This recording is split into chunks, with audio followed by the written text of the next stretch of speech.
അപ്പോൾ നമ്മൾ ഇന്ന് ആദ്യം പോകുന്നത് കോഴിക്കോട്ടേക്കാണ്. സഞ്ചാരികളുടെ പറുദീസയായി മാറിയിരിക്കുകയാണ് നമ്മുടെ ചാലിയം ബീച്ച്. അന്താരാഷ്ട്ര നിലവാരത്തിൽ നവീകരിച്ചതോടെ മനം കവരുന്ന കാഴ്ചകളാണ് ചാലിയത്തെത്തിയാൽ ലഭിക്കുക. അപ്പോൾ ചാലിയത്തെ കാഴ്ചകൾ കാണാനും നല്ല കോഴിക്കോടൻ പലഹാരങ്ങൾ കഴിക്കാനും നമ്മളെ കൂട്ടിക്കൊണ്ടുപോവുകയാണ് സമീർ സി മുഹമ്മദ്. തീരദേശത്തിന്റെ മനോഹര കാഴ്ചയ്ക്കപ്പുറം ചാലിയം ബീച്ചിൽ സഞ്ചാരികളെ ആകർഷിക്കുന്ന നിരവധി ഘടകങ്ങളുണ്ട്. കൂടുതൽ പറയുന്നില്ല, ആ കാഴ്ചകൾ കണ്ടുവരാം.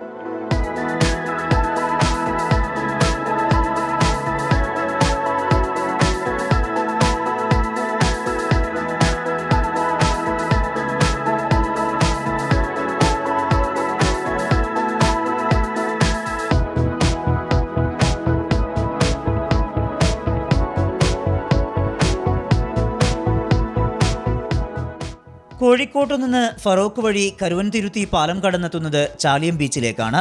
നഗരത്തിൽ നിന്ന് 18 കിലോമീറ്റർ മാത്രം അകലെയുള്ള ബീച്ചിലേക്ക് റോഡ് മാർഗമോ ബേപ്പൂരുമായി ബന്ധിപ്പിക്കുന്ന ജങ്കാർ വഴിയോ എളുപ്പത്തിൽ എത്തിച്ചേരാനാകും. നഗരജീവിതത്തിൽ നിന്ന് അല്പം മാറി ചാലിയാർ നദീമുഖത്ത് ശാന്തമായി സ്ഥിതി ചെയ്യുന്നു ചാലിയം ബീച്ച്.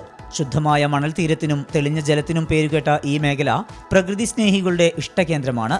നദിയും കടലും കൂടിച്ചേരുന്ന അതിമനോഹരമായ കാഴ്ച ചാലിയം ബീച്ചിന്റെ സവിശേഷതയാണ്.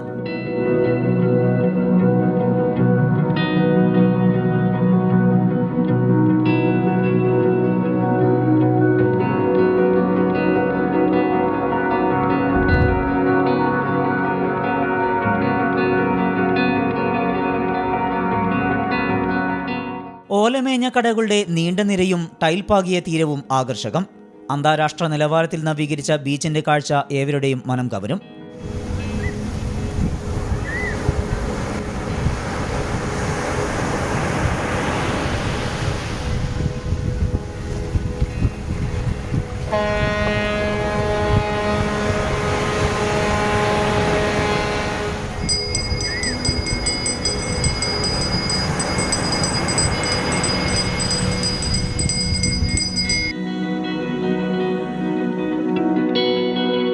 ബീച്ചിന്റെ വിദൂര കാഴ്ച കാണാൻ ഇവിടെ വാച്ച് ടവർ ഒരുക്കിയിട്ടുണ്ട്.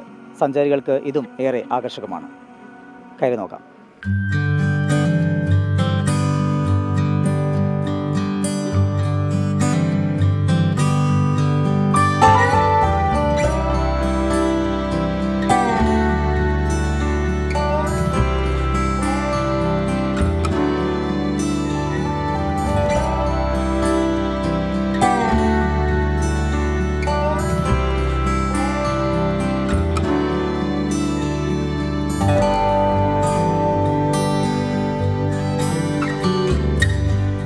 ബേപ്പൂർ ടൂറിസത്തിനു കൂടി പ്രാധാന്യം നൽകിയാണ് ബീച്ചിന്റെ നവീകരണം. സഞ്ചാരികളൊക്കെ ഒരുപാട് വരുന്നുണ്ട്. ഇവിടെ ഇപ്പോൾ പഞ്ചായത്തിനായാലും നല്ല മുതൽക്കൂട്ടാണ് ഈ സ്ഥലമായിട്ട് നടക്കുന്നത്. ഇപ്പോൾ റിയാസിൻ്റെ മണ്ഡലമായതുകൊണ്ട് തന്നെ റിയാസ് നല്ല ഇത് കൊണ്ടുവരുന്നുണ്ട്. എല്ലാ ടൂറിസ്റ്റുകളും നല്ല ഒരുപാട് കൊണ്ടുവരുന്നുണ്ട്. ടൂറിസ്റ്റുകൾ തന്നെ ഒരുപാട് വന്നുകൊണ്ടിരിക്കുകയാണ്. ഇപ്പോൾ ഉദ്ഘാടനം കഴിഞ്ഞിട്ടില്ല, ഇനിയിപ്പോൾ വാട്ടർ ഫെസ്റ്റ് വരുന്നുണ്ട്. അപ്പോൾ അതിൻ്റെ ഒരു ഒരുക്കത്തിലാണ് ഇപ്പോൾ ഇവിടെ നടന്നുകൊണ്ടിരിക്കുന്നത്. അപ്പോൾ നല്ല മുതൽക്കൂട്ടാണ്. ഇപ്പോൾ സഞ്ചാരികൾക്കും എല്ലാവർക്കും ഒരുപാട് കാണാനുള്ളൊരു സംഭവമാണ്. ഒന്നും പറയാനില്ല, ഒരു രക്ഷയില്ല. പൊളി വൈബാണ് ഇവിടെ. ചാലിയത്ത് ഇപ്പോൾ വേറെ ലെവലായിട്ട്, അതായത് ഇപ്പോൾ ഇൻ്റർലോക്കും അതേമാതിരി നല്ല കാറ്റും കിട്ടും. രാത്രി രാവിലെ പകൽ അങ്ങനെയൊന്നുമില്ല, ഫുൾ ടൈം ഇവിടെ ആളുകൾ എന്താണ് എല്ലാവരും തടിച്ചുകൂടി നല്ല പ്രകൃതി ആസ്വദിക്കാൻ പറ്റിയ ഒരു അടിപൊളി സ്ഥലമാണ്. ഒന്നും പറയാനില്ല. നാടിന് ചാലിയം എന്ന് പറയുമ്പോൾ ഒരുപാട് ചരിത്രങ്ങൾ ഉറങ്ങുന്ന നാടാണ്. അപ്പോൾ അതിനനുസരിച്ചുള്ള മാറ്റങ്ങൾ നമ്മളെ ബഹുമാനപ്പെട്ട മിനിസ്റ്റർ റിയാസ്ക നാട്ടിൽ ആവിഷ്കരിച്ചിട്ടുണ്ട്. അപ്പോൾ ചാലിയത്താണെങ്കിൽ ലൈറ്റ് ഹൗസും നമ്മളെ പോർച്ചുഗീസ് കോട്ടയും അങ്ങനെ ഒരുപാട് സംഭവങ്ങൾ നാട്ടിൽ തന്നെ ഉണ്ട്. പിന്നെ പകലിനെക്കാട്ടി കൂടുതൽ നൈറ്റ് ലൈഫാണ് ഇപ്പോൾ ഇവിടെ. പിന്നെ ആളുകളുടെ എണ്ണത്തിലും നമ്മളെ തൊട്ടടുത്ത് ബേപ്പൂർ, ചാലിയം, കടലുണ്ടി കടവ് പാലം, മൊത്തത്തിൽ ടൂറിസ്റ്റിന് തന്നെ ഒരു ഉണർവാണ് ഇപ്പോൾ. മാങ്ങ, പൈനാപ്പിൾ, നെല്ലിക്ക, പേരക്ക, പപ്പായ തുടങ്ങി വായിൽ വെള്ളമൂർന്ന ഉപ്പിലിട്ടതും കോഴിക്കോട്ടുകാരുടെ സ്പെഷ്യൽ ഐസൂരതീതും നുണഞ്ഞ് തീരത്തിരുന്നാൽ സമയം പോകുന്നതറിയില്ല.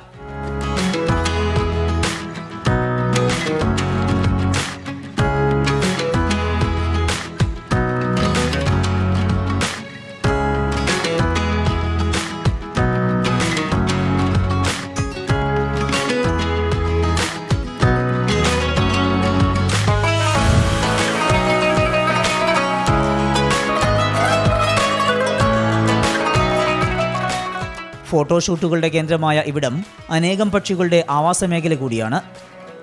ഭയങ്കര അടിപൊളിയാണ്. ഫോട്ടോ എടുക്കാനായിട്ട് ഞാൻ ഇതൊക്കെ കൊണ്ടുവന്നതാണ്. ഇത് ശരിക്കും മാക്രേമിൻ്റെ അമ്പറിലാണ്. അപ്പോൾ ബീച്ച് തീമാണ് വരുന്നത്, ഇവൻറ്റിനൊക്കെ യൂസ് ചെയ്യുന്നത്. അപ്പോൾ അതിന് വേണ്ടിയിട്ട് ഞാൻ ബീച്ചിലേക്ക് വന്നതാണ് ഫോട്ടോ എടുക്കാനും വേണ്ടിയിട്ട്. ബീച്ച് നല്ല രസമുണ്ട്, കുറേ സമയം ഇരുന്ന് കളിച്ച്. ഞങ്ങൾ ചെറുപ്പം മുതലേ ഇവിടെ വരുന്നതാണ്. ഇപ്പോൾ അടിപൊളിയാക്കി ഇപ്പോൾ നല്ല രസമായിരുന്നു. ഇപ്പോൾ ഷൂട്ടിങ്ങിനായാലും ഇപ്പോൾ ഞങ്ങളായാലും ഷൂട്ടിങ്ങിന് വന്നതാണ്, മോളെ ബർത്ത്ഡേൻ്റെ ഷൂട്ടിങ്ങിന് വന്നതാണ്. അടിപൊളിയാണ്. നമ്മൾ ഈവനിങ്സ് ഒക്കെ ഇങ്ങനെ വരാറുണ്ട്. അപ്പം രസമാണ്, ഇങ്ങനെ വെറുതെ നല്ല കാറ്റെന്നൊക്കെ കൊണ്ടിരിക്കാൻ രസമാണ്. നല്ല രസമാണ്. ഫ്രണ്ട്സായിട്ടൊക്കെ ഫാമിലി ആയിട്ടൊക്കെ വരാൻ പറ്റിയ സേഫാണ്. ഇവിടെ അങ്ങനെ ബുദ്ധിമുട്ടോ കാര്യങ്ങളോ വേറെ പ്രശ്നങ്ങളൊന്നും ഫീൽ ചെയ്തിട്ടില്ല.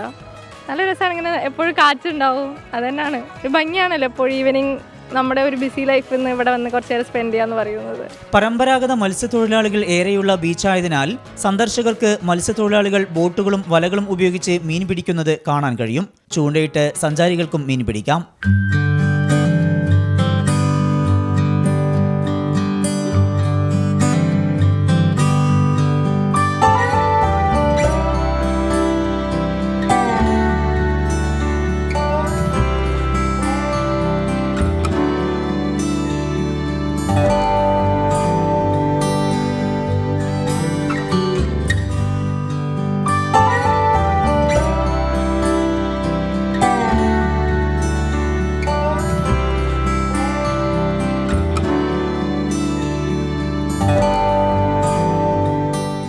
സൂര്യാസ്തമയ കാഴ്ചയാണ് ഇവിടുത്തെ മറ്റൊരു പ്രത്യേകത.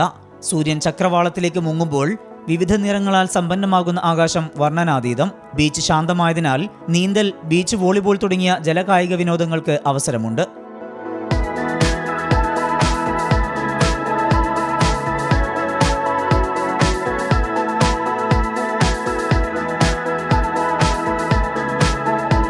അടിപൊളിയാണ്, നല്ല കാഴ്ചയാണ്. പാർക്കിംഗ് ആണ് വലിയൊരു വിഷയം. കാരണം അവിടെ വണ്ടി വെച്ച് നടക്കണം. മാക്സിമം വന്നാൽ ഒരു 50 വണ്ടി വെച്ചാൽ ഇവിടെ സ്ഥലമില്ല. ഇതിപ്പോൾ ഇത്രയും ഒരു 2000 ആളുകൾക്കുള്ള കപ്പാസിറ്റി ഉള്ളൊരു സ്ഥലമാണിത്.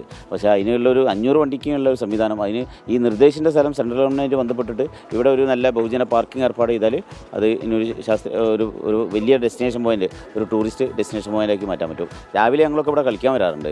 മാക്സിമം എക്സസൈസ് ചെയ്യാൻ വേണ്ടിയിട്ട് ഡെയിലി വരാറുണ്ട്. 100-200 ആളുകൾ ഡെയിലി ഉണ്ടാവും. അപ്പോൾ ആ നിലക്ക് നല്ല വൈബാണ്. ബീച്ച് കാര്യങ്ങളൊക്കെ ആയിട്ട് നല്ല അടിപൊളി സെറ്റപ്പാണ്. സായാഹ്നങ്ങളെ കളർഫുള്ളാക്കാൻ ദീപാലങ്കാരങ്ങൾക്കൊപ്പം കലാവിരുന്നുകളുമുണ്ട്.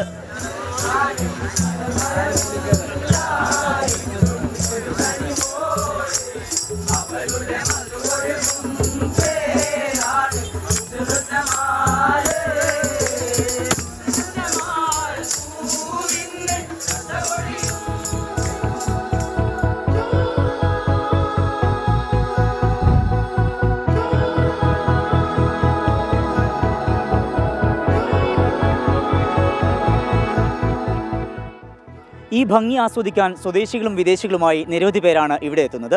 ഡിസംബർ, ജനുവരി മാസങ്ങളിലെ കാലാവസ്ഥയും സഞ്ചാരികൾക്ക് അനുഗ്രഹമാണ്. ചാലിയം ബീച്ചിൽ നിന്ന് വിഷ്ണു കച്ചേരിക്കും ഹരികൃഷ്ണനുമൊപ്പം സമീർ സി മുഹമ്മദ്, 24. അപ്പം ചാലിയം സൂപ്പർ കാഴ്ചകളായിരുന്നു. മുമ്പത്തെ പോലെയല്ല, അവിടെ പോയിട്ടുള്ളവർക്കറിയാം അത് മൊത്തത്തിൽ ആ ലുക്ക് മാറിയിട്ടുണ്ട്. കൂടുതൽ ആകർഷകമായി അവിടുത്തെ സംവിധാനങ്ങളും സൗകര്യങ്ങളും ഒക്കെ മാറിയിട്ടുണ്ട്. അപ്പോൾ രാത്രിയും പകലും എല്ലാം മുമ്പേ തിരക്കുള്ള ഇടമാണ്, പക്ഷേ ഇപ്പോൾ ഇനി ഒന്നുകൂടി തിരക്ക് കൂടും.